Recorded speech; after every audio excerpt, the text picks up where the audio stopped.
Hello, this is Danny Raymond, the voice behind Ray's Guide. Recently, I saw Eradicator do a reaction video to a Salty Mike doing a reaction video to a Spectrum post about a listing of a trademark using Soulsinger by CIG. And I'm thinking, wow, 3 levels deep and they are already so off base. Now, to start with my usual disclaimer, I am not a lawyer and this should not be taken as legal advice, but I've had some experience with IP law, both in my own business, providing IP services for an accounting firm specializing in litigation consulting. So I've got some knowledge. And knowledge is the difference between your guess is as good as mine and my guess is vastly superior to yours. There are 4 forms of intellectual property protection. Each provides different protections for different things and are established in different ways. First, there is copyright. Copyright protects expressions of ideas. It does not predict the idea, only the expression of it. Copyrights are established when the expression is fixed onto some form of tangible media, including a computer file. There is no need for a C in a circle symbol, magical rune, or any sort of incantation, statement, or date. Those requirements actually existed but were dropped in the 1970s, as well as any requirement that the copyright be registered, although they can be, in order to provide substantiation in court. But the creation of the work is what creates the copyright, not anything else. This work is copyrighted simply because I've created it and saved it. Patents cover new inventions, new designs, processes, and plans. They are the only form of intellectual property protection that is granted by registration. Trade secrets cover similar things as patents, but for which a company does not want to make them public knowledge.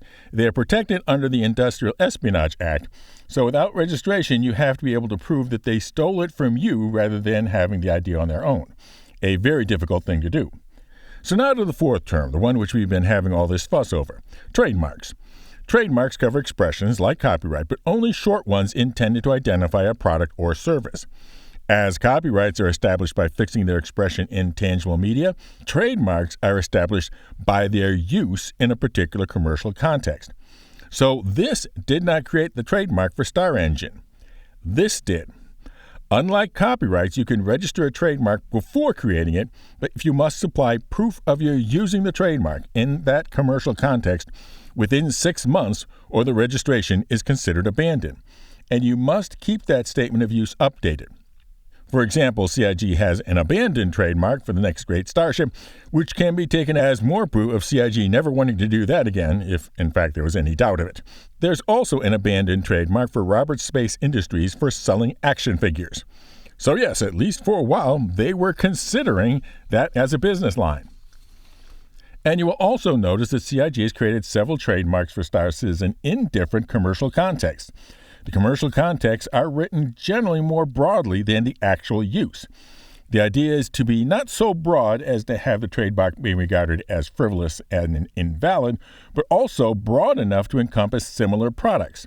While copyrights prohibit you from using the copyrighted materials, trademarks frankly encourage you to use them to describe the actual product or service. How many times have I used the phrase Star Citizen in this video alone?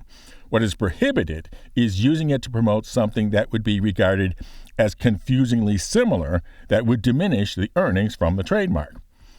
So let's look at the trademarks for Star Citizen. And right at the top, there is an abandoned trademark from a Mr. Bell for use of the words, and it was abandoned by Mr. Bell, not from neglect, but by filing an express abandonment form 3 months after the initial filing date. Which sounds like he received a correspondence from CIG Legal of a considerably less cordial nature than the 2 that I've had.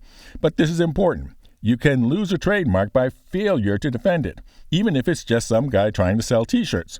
The second entry is pending from the American Institute for Self-Governance, who uses it for a $200 course designed to, in their words, cultivate exemplary members of society. And frankly, I suspect the trademark will be supported, partly because it is an entirely different commercial sphere, is trademarking not the words but a logo in an entirely different style than CIG has ever used, and is even using a different definition of the word star, as in, for example, a star basketball player. We also see an abandoned trademark for using Star Citizen in movies, but a similar active one by Cloud Imperium Rights. There's a lot of reasons why a company would put rights in a separate entity, so I won't speculate as to why that is being done here. So with all that out of the way, let's look at the cause of all this speculation. The registration of the trademark for Soulsinger. What do we know and what am I guessing? What we know is that CIG has until December 25th to provide evidence of using Soulsinger in the described commercial context or request an extension. So whatever Soulsinger is, expect to be hearing about it at Citizencon. Because if it was some entirely different game, they wouldn't be letting it be a distraction from the big events at Citizencon. We know that this is not a description of the product, but a description of the commercial scope of the product. So, for example, the words mobile or massively multiplayer don't mean so much as saying that it will be a mobile multiplayer game, but if somebody did create a mobile or multiplayer game called Soulsinger, they definitely would regard it as infringing. But it does mean that speculation that this is some sort of server technology is likely false.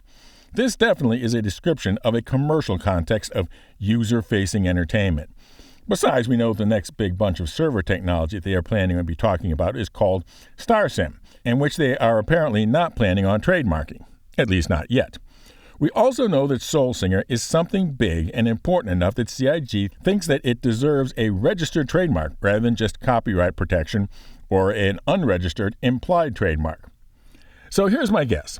We know that at this year's Citizencon, Squadron 42 will have been in polish for a year. There will need to be some sort of announcement indicating that the polish is at or near or approaching completion. Generally, this will be an announcement of when pre-sales will begin and an anticipated release date. With such an announcement, there usually will come a statement regarding a commitment to future DLC, backed with an announcement of the first DLC package, much like Bethesda announced Shattered Space with Starfield. So that's my stake in the ground. Soulsinger will be the title of the first DLC package for Squadron 42. Will I be right? Well, we'll know in about a month. So that takes us to our ship giveaways. We have a special membership level to help cover costs of live coverage of Citizencon from Manchester, with its own giveaway for the colossal cargo container carrying craft, the Hull C. By the way, if anybody knows who at CIG I would need to beg, plead, or otherwise have to engage in gross debasements in order to get an office tour the day before after, even if it's the janitor, please let me know. And I plan on being at the Bar Citizen in San Diego this Friday, so look for my Panama hat if you're there. Plus, we have our regular Go to the Channel ship giveaway for the Zippy Zazzy Zaptigs effort to Zeus 2 cargo, which we've now had some pretty impressive previews of, and for which we are just waiting to reach that 15,000 subscribers level. Plus, further on, the marvelous multiplayer multi-role mining meta, the Arasta. Just be a member for automatic entry or subscribe and comment with the secret word. And the secret word for this video is the answer to exactly how many times I did use the Star Citizen trademark in this video. Fly safe, keep it real, and I'll see you in the verse. This is Daniel Raymond for Ray's Guide.